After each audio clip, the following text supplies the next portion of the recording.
J Ebenezer அவர்களை ஆதரித்து நம்முடைய மனிதநேய கட்சியைச் சேர்ந்த நிர்வாகிகள் மற்றும் அன்பு சகோதரர்கள், அருமை சகோதரர்களே,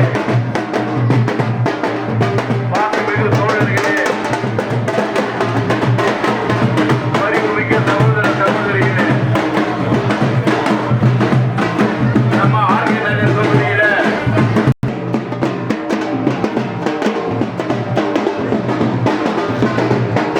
ஆர்கே நகர் மதசார்பற்ற திமுக வேட்பாளர்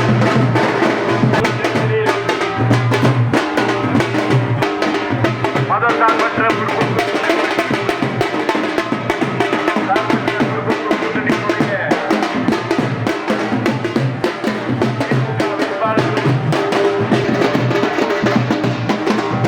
இந்த பகுதியினுடைய மனிதநேய மக்கள் கட்சியைச் சேர்ந்த மாவட்ட மற்றும் பகுதி நிர்வாகிகள்,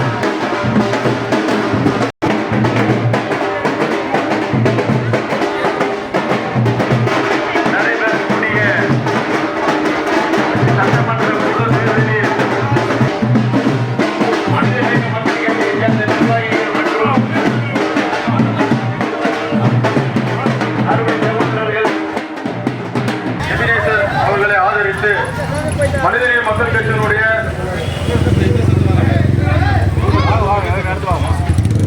சார்பிலே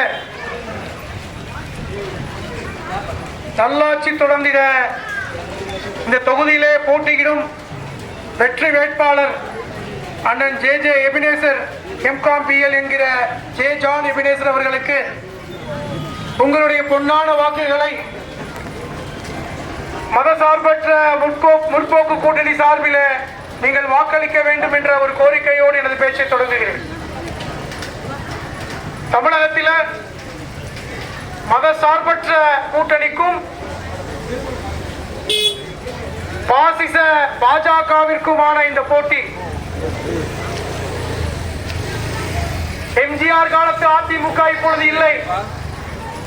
புரட்சி தலைவி ஜெயலலிதா அவர்கள் காலத்து அதிமுக இப்பொழுது இல்லை. அமித்ஷா உடைய அதிமுக இப்பொழுது பாஜகவில் அடிமைப்பட்டிருக்கின்ற இந்த சூழ்நிலையில இந்த மதசார்பற்ற முற்போக்கு கூட்டணி சார்பில் போட்டியிடும் ஜே எபினேசர் அவர்கள் அவருக்கு எதிராக இருக்கின்ற இந்த பாசிச பாஜக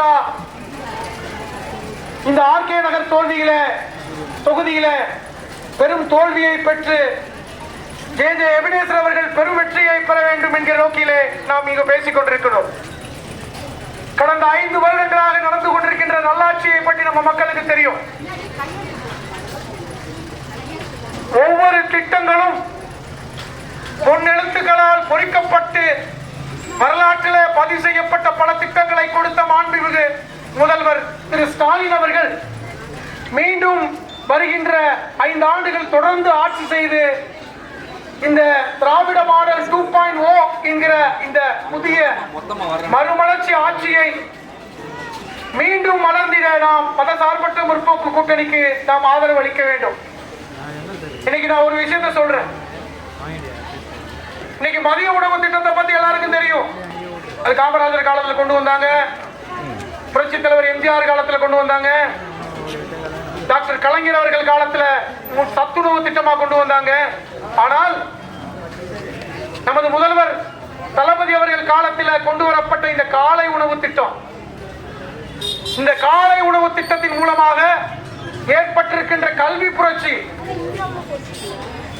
காலையில சிறார்களுக்கு காலை உணவு கொடுக்க வேண்டும் என்கிற அடிப்படையில் வேலைக்கு செல்கின்ற பெண்மணிகள் அவர்களுடைய சிரமத்தை போக்கும் விதமாக இந்த காலை உணவு திட்டத்தை கொண்டு வந்து இன்னைக்கு கல்வியிலே மிகப்பெரிய புரட்சியை செய்திருக்கிறார் என்று நான் சொல்லல, கனடாவுடைய பிரதமர் சொல்றார்.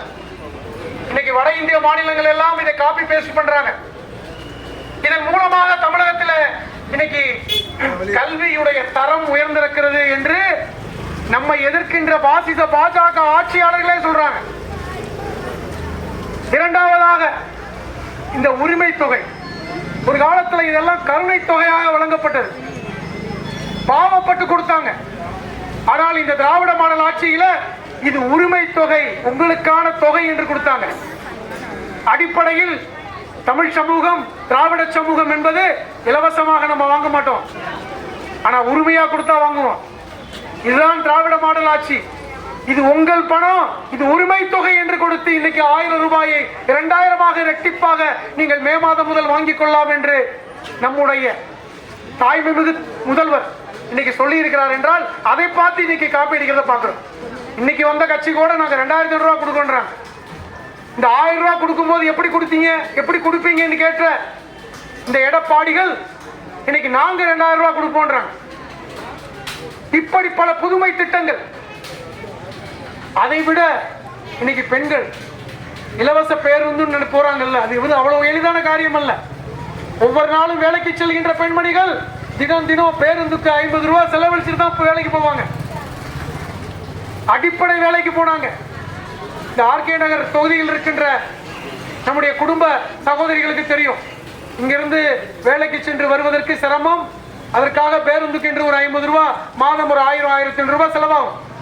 ஆனால் இன்னைக்கு இலவச பேருந்து பெண்களுக்கு, அதையும் உரிமையோடு நீங்க பயணிக்கலாம் என்று முதல்வர் அவர்கள் செய்த புரட்சி என்பது இன்னைக்கு பெண்களை ஒரு எம்பவர்மெண்ட் என்று சொல்லக்கூடிய, பெண்களை மேன்மைப்படுத்தக்கூடிய ஒரு நிகழ்வாக இன்னைக்கு பொருளாதார வல்லுநர்களால் பார்க்கப்படுது. அன்பு சகோதரிகளே, இது அவ்வளவு எளிதான விஷயம் அல்ல. இந்த பயணம் என்பது, விடியல் பயணம் என்பது ஒரு அற்புதமான வார்த்தை. பெண்களுடைய வாழ்க்கையில் இது ஒரு விடியல் பயணம் தான். இந்த விடியல் பயணத்துடைய ஆட்சி திராவிட மாடல் 2.0 தொடர வேண்டும் என்றால் நீங்கள் திராவிட முன்னேற்ற கழகம், இந்த மதசார்பற்ற முற்போக்கு கூட்டணிக்கு உங்களுடைய வாக்குகளை நீங்கள் செலுத்த வேண்டும். அப்பொழுதுதான் இதனுடைய நன்மைகள் தொடர முடியும். அதே போன்றுதான் 8000 ரூபாய் கூப்பனை பத்தி இன்னைக்கு எல்லாம் கிண்டலும் கேலியும் பண்றாங்க. ஆனால் 8000 ரூபாய் கூப்பன் என்பது ஒரு எளிய சாமானிய நமக்கெல்லாம் அது ஒரு பெரிய தொகை தான். நீங்கள் எதை வேண்டுமானு வாங்கிக் கொள்ளுங்கள், உங்க கணவரிடம் கூட கேட்க வேண்டாம், நீங்க முடிவு பண்ணுங்க. ஆட்சி வந்ததுக்கு அப்புறம் உங்களுக்கு 8000 ரூபாய்க்கான கூப்பன் கொடுக்கப்படும், நீங்கள் தேவையான பொருளை வாங்கிக்கலாம், எக்ஸ்சேஞ்ச் பண்ணிக்கலாம். இப்படி ஒரு முதல்வர் சொல்ற, இதை கொச்சைப்படுத்துறாங்க. ஏழை எளிய மக்களுடைய வாழ்வில் மறுமலர்ச்சி ஏற்பட வேண்டும் என்று கடந்த காலங்களில் ஆட்சியாளர்கள் தமிழகத்தில் ஒரு பொற்கால ஆட்சிகளை நடத்திய முத்தமிழறிஞர் கலைஞர் அவர்களுடைய அந்த ஆட்சியின் நீட்சியாக இன்னைக்கு தளபதி அவர்களுடைய ஆட்சி இன்னைக்கு அடுத்து தொடர இருக்கிறது. அதே போன்றுதான் புதுமை பெண் திட்டம்.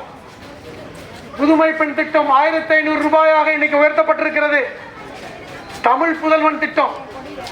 அதை விட முக்கியமா இந்த 5 ஆண்டுகளை நான் எப்படி ஒப்பிடுவேன் என்று பலரும் கேட்கிறாங்க. தளபதி ஸ்டாலின் அவர்களுடைய ஆட்சியை எப்படி சொல்ல முடியும்? ஒரு பெரிய புரட்சியா, பால் புரட்சியா, பசுமை புரட்சியா என்றெல்லாம் பேசுகிறார்கள். ஆனால் உண்மையில் தளபதி ஸ்டாலின் அவர்களுடைய கடந்த 5 ஆண்டுகால ஆட்சி என்பது கல்வி புரட்சி. திருப்பி திருப்பி நம்ம சொல்றோம், கல்வியில் மேலோங்கி விட்டால் நம்மள ஒண்ணுமே செய்ய தேவையில்லை. ஆனால் நம்ம எதிர்க்கின்ற ஆட்சியாளர்கள் நாம் என்ன வேலை செஞ்சோமோ அதையே பிள்ளைகளும் செய்யணும்னு சொல்லி திணிக்கின்ற ஆட்சியை செய்ய நினைக்கிறாங்க. குலக்கல்வியத்தில் திட்டத்தை கொண்டு வராங்க.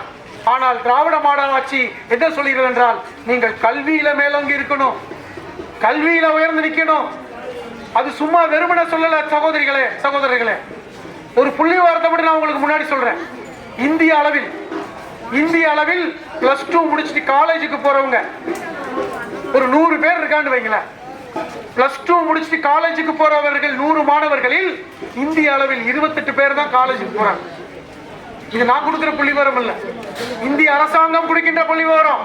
100 பேர் படிக்கிறார்கள் என்றால் பள்ளிக்கூடம் முடிச்சுட்டு 28 பேர் தான் கல்லூரிக்கு போறான், உயர்கல்விக்கு போறான். ஆனால் தமிழகத்தில் 100 பேரில் 52 பேர் உயர்கல்விக்கு போறாங்க. அன்பு சகோதரிகளை, கல்வியில ஏற்படக்கூடிய இந்த புரட்சி, பெண்களுக்கான இந்த திட்டங்களின் மூலமாக கடந்த ஒரு வருடம் மட்டும் 24% பெண்களுடைய கல்வி உயர்ந்திருக்கிறது. நான் மீண்டும் மீண்டும் சொல்றேன், பெண்களுக்கான எம்பவர்மெண்ட். ஜெயலலிதா ஆட்சிகள் கூட இப்படி ஒரு எம்பவர்மெண்ட் இருக்கான்னு தெரியல. ஆனால் கடந்த 5 ஆண்டுகளில் இந்த பெண்களுக்கான முன்னேற்றத்திற்கான திட்டங்கள் இன்னைக்கு அத்தனையும் முத்துக்களாக இருக்கின்றன. அடுத்து வருகின்ற 5 ஆண்டுகளில் அது 2.0 அடுத்த கட்டத்திற்கு போகும் என்று முதல்வர் உறுதியளிக்கிறார். அதே நேரத்தில் ஒரு விஷயத்தை நான் சொல்றேன், மீண்டும் நான் போற இடத்துல சொல்றேன், இந்திய அளவில் இந்த பாசிச பாஜக ஆட்சியாளர்கள் எப்படி ஆட்சி பண்றாங்க? மதத்தை புகுத்துறாங்க. அவர்கள் மதம் அவர்களுக்கு. ஆனா வட இந்தியாக்களில மதத்தை புகுத்துறான், மத துவேஷத்தை விதைக்கிறான். ஆனா தமிழ்நாட்டில் செல்லுபடி ஆகல. தமிழ்நாட்டில் இந்துக்களும் முஸ்லிம்களும் சகோதர சகோதரிகளா இருக்காங்க. இந்துக்களும் கிறிஸ்துவர்களும் சகோதர சகோதரிகளா இருக்கிறோம். இங்க ஒண்ணுமே பண்ண முடியல. மத துவேஷத்தை விதைக்க முடியல. திருப்பரங்குன்றத்தை எடுத்துட்டு கொண்டு வர்றாங்க. திருப்பரங்குன்றத்தை மீண்டும் ஒரு அயோத்தியா ஆக்குவோம் என்று வெளிப்படையா சொல்றாங்க. ஆனால் தமிழக மக்கள் பாஜகவை இங்கு காலூன்றி விடவிடக் கூடாது என்று உறுதியாக இருப்பதை நம்ம பார்க்க முடியும். அன்பான சகோதர சகோதரிகள், தமிழ்நாடு எப்பொழுதுமே மாமன் மச்சான்களாக இருக்கின்ற பூமி தான். நமக்கு மதத்து முக்கியம் இல்ல, நமக்கு ஜாதி முக்கியம் இல்ல. நமக்கு கூட இருக்கின்ற சகோதர சகோதரிகள், நம்ம சொந்தத்தை விட பக்கத்து வீட்டில் இருக்கிற உறவு தான் நமக்கு பெருசு, நட்பு தான் பெருசு. இந்த பூமி அப்படிப்பட்ட பூமி. அதனால ஒரு விஷயத்தை நான் சொல்லிக்கிறேன், இப்பொழுது நடக்கின்ற தேர்தல் என்பது திராவிட முன்னேற்ற கழகத்துக்கும் எம்ஜிஆர் அதிமுகவுக்கும் இல்ல. இப்பொழுது நடக்கின்ற தேர்தல் திராவிட முன்னேற்ற கழகத்துக்கும் ஜெயலலிதாவுடைய அதிமுகவுக்கும் அல்ல. இப்பொழுது நடக்கின்ற தேர்தல் திமுகவுக்கும் பாஜகவுடைய அதிமுகவுக்கும். அதை ஒரு மனசுல வச்சுக்கீங்க. பலரும் ஜெயலலிதா ஆதரவுக்கு ஓட்டு போட்டிருப்பாங்க ஒரு காலத்துல. ஆர்கே நகர் தொகுதியே அதற்கான சாட்சி தான். ஆனால் இப்பொழுது நடக்கின்ற தேர்தல் அப்படிப்பட்ட தேர்தல் அல்ல. இந்த தமிழகத்தில் பாசிச பாஜக காலூன்றி விடக்கூடாது, மத நல்லிணக்கம் போய்விடக் கூடாது, இங்கு ஜாதி மோதல் வந்து விடக்கூடாது, இங்கு தெய்வத்தின் பேர்ல சண்டை வரக்கூடாது, கடவுள் விசேஷத்துல சண்டை விடக்கூடாது. தமிழகம் எப்பொழுதுமே தலை நிமிர்ந்திருக்கும். சமூக நீதி பேசுகின்ற தமிழகம், சமூக ஒற்றுமை பேசுகின்ற தமிழகம். நம்ம அடிச்சுக்குவோம் பிடிச்சுக்குவோம் இருந்தாலும் நாம் அன்பு சகோதர சகோதரிகள் என்பதை நம்ம எல்லோரும் தெரிஞ்சு வச்சிருக்கோம். ஆகவே நான் மீண்டும் மீண்டும் சொல்றேன், அன்பான சகோதர சகோதரிகள், நம்ம எல்லாத்தையும் தூக்கி போடும். இப்ப கூட ஒரு நடிகர் விசில் ஊதிக்கிட்டு வர்ற, ஆனா அந்த விசில் ஊதிக்கிட்டு வர நடிகரை பற்றி நான் கேட்கிறேன், இங்க நடக்கின்ற ஏதாவது ஒரு விஷயத்துக்கு அவர் குரல் கொடுத்திருக்கிறாரா? ஏதாவது ஒன்றுக்கு பாஜகவை எதிர்த்து குரல் கொடுத்திருக்காரா? அவர் படம் ஜனநாயகனுக்கே அவர் குரல் கொடுக்கல. மோடி பேச மாட்டார், ஸ்டாலின் என்று பேசக்கூடிய அவர் மோடி சார் கூட பேச மாட்டார். இப்படி பாஜகவுடைய கைக்கூலிகளாக வந்திருக்கின்ற பலரில் அவரும் ஒருத்தர். தயவு செய்து புரிஞ்சுக்கங்க. அவருக்கு யார் வேணாலும் ரசிகராக இருந்துட்டு போங்க. தலைவருக்கான இலக்கணம் என்பது வேறு. இந்த தமிழகத்திலே தலைவர்கள், இந்த தமிழகத்திலே இன்னைக்கு தமிழகம் பொருளாதாரத்தில் முன்னணி மாநிலம், கல்வியில முன்னணி மாநிலம்.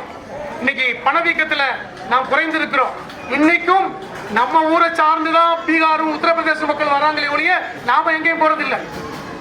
நாம் இப்படிப்பட்ட உயர்ந்த இடத்துல இருக்கிறோம். இதற்கு காரணம் கடந்த 5 ஆண்டுகளில் நடந்த ஒரு பொற்கால ஆட்சி. ஆகவே அன்பு சகோதர சகோதரிகளை மீண்டும் மீண்டும் நினைவுபடுத்துகிற உங்களுடைய பொன்னான வாக்குகளை, புனிதமான வாக்குகளை, உரிமையான வாக்குகளை நீங்கள் மதசார்பற்ற திராவிட முன்னேற்ற கூட்டணி சார்பிலே இருக்கின்ற நம்முடைய அன்பு வேட்பாளர் ஜே எபினேசர் அவர்களுக்கு நீங்கள் வாக்களிக்க வேண்டும். இது உங்களுடைய ஜனநாயக கடமை. இதில் நாம் கிஞ்சித்தும் தழுவக்கூடாது என்று அன்போடு கேட்டு விடைபெறுகிறேன்.